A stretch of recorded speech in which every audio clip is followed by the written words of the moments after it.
Hi everyone, welcome to Lessons from the Loft number 2. So let's talk about two-note chords.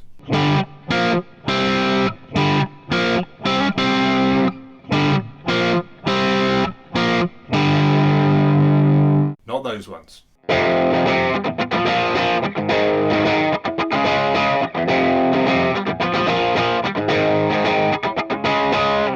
Or those ones.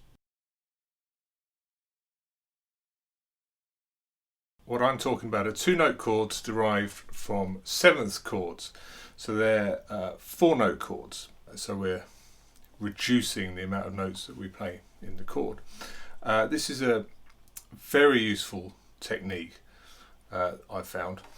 I've used it a lot over the years. It's really useful when you're playing with a piano player or maybe another guitar player, and if the music's quite busy and you want to create some space or just stay out the way of everyone else but still contribute something, this technique is really useful. So what I'm talking about is using the third and seventh of each chord. So in a seventh chord you've got the 1, the root note, the third, the fifth and the seventh. So we're just going to take the third and the seventh from each of those chords. It's a common technique with piano players and Hammond organ players where they voice the chords in the left hand just with the third and seventh. And it's if you're playing with a bass player, instead of playing the root note, all you need is the third and seventh and it defines the sound of the chord perfectly.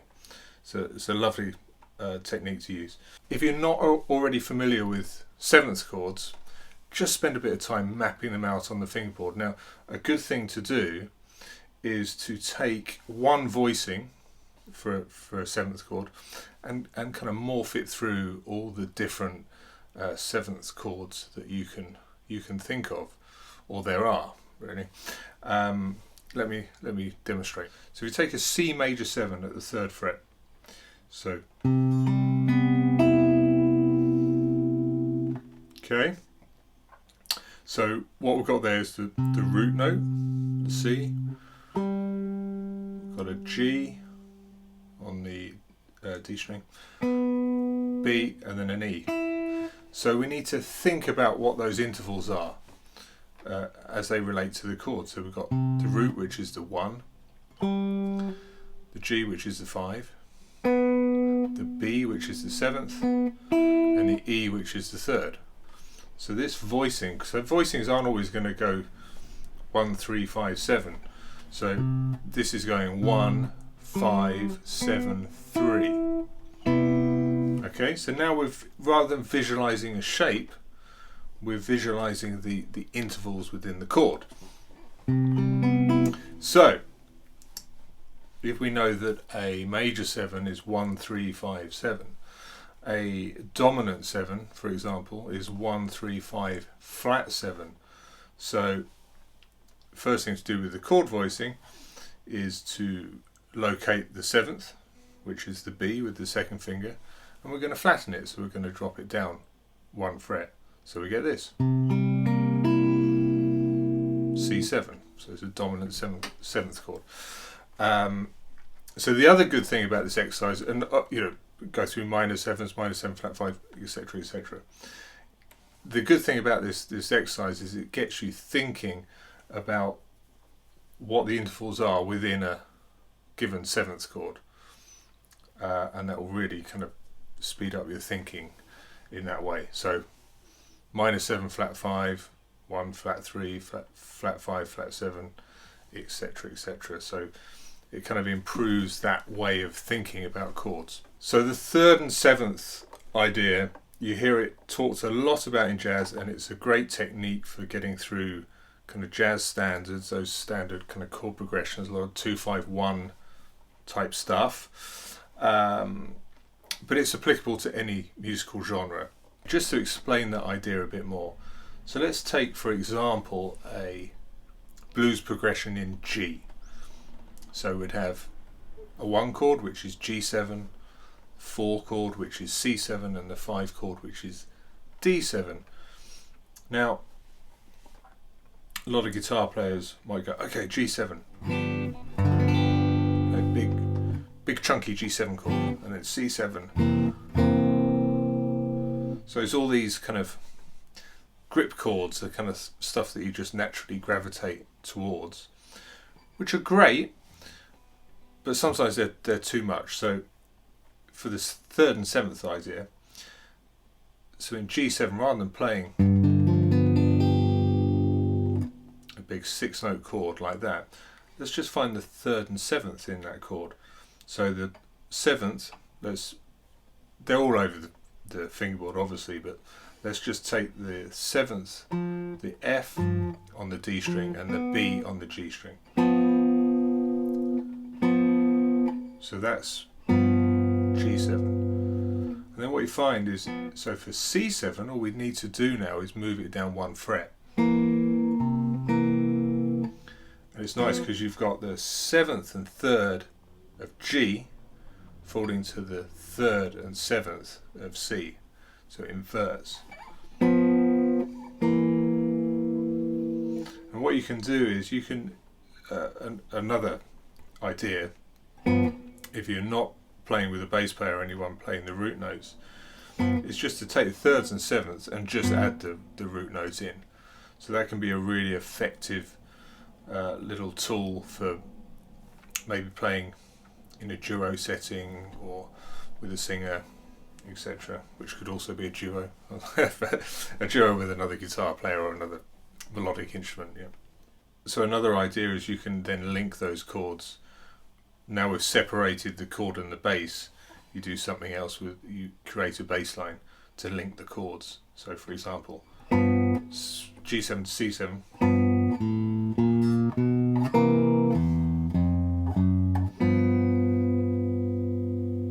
And the other thing to point out is, as you can see, it's a very efficient way of moving between the chords.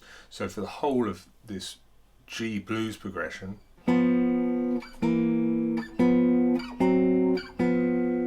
it's staying within 3 frets.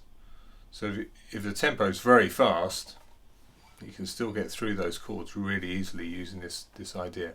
So I've got this little chord progression, which is a bit more kind of poppy, I guess.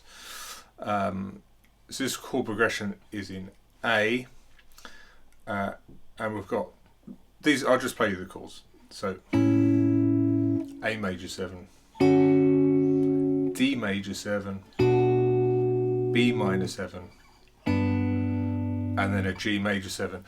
Now the G is not diatonic to A major, but it kind of functions as a 5 chord. So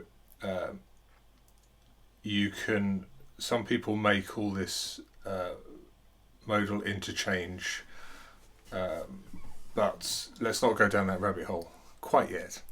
So back to the chord progression. So what we need to do first is find the thirds and sevenths in each chord. So remember, you know, these are dotted around all over the fingerboard.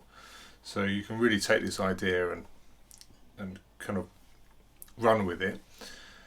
But let's, for now, for the A major 7, let's stick with the D and G string.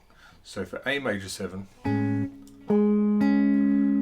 we'll play a G sharp and a C sharp.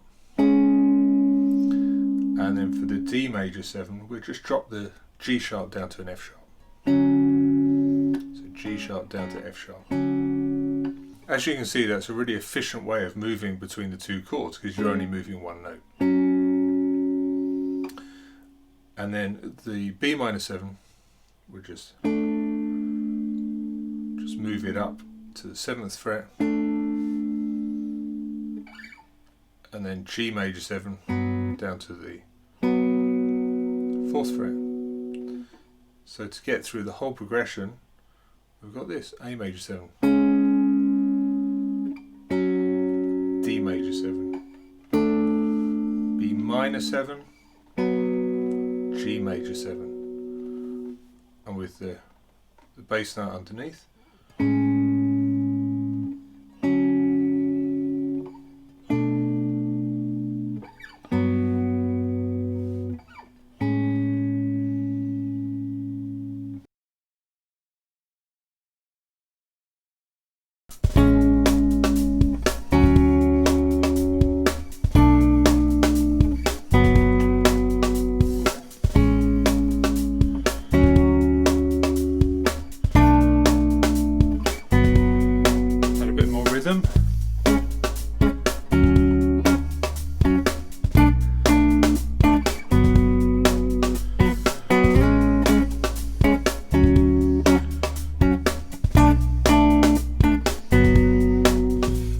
idea is to use approach notes.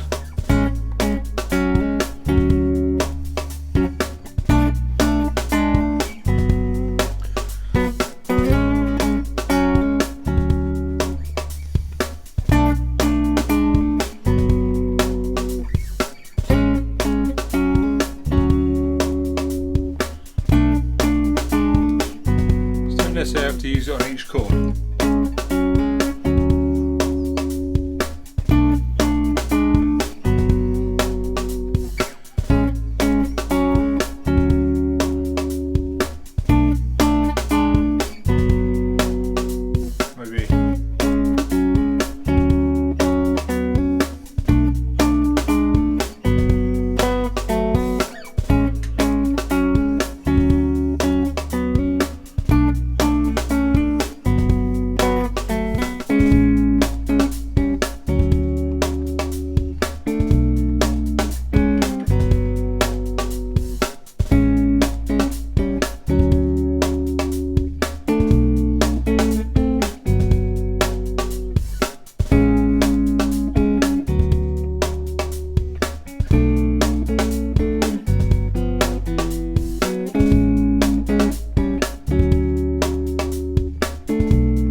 I hope that's been useful. As always, go away, experiment and explore these ideas. Feel free to subscribe, and I'll see you next time. Bye.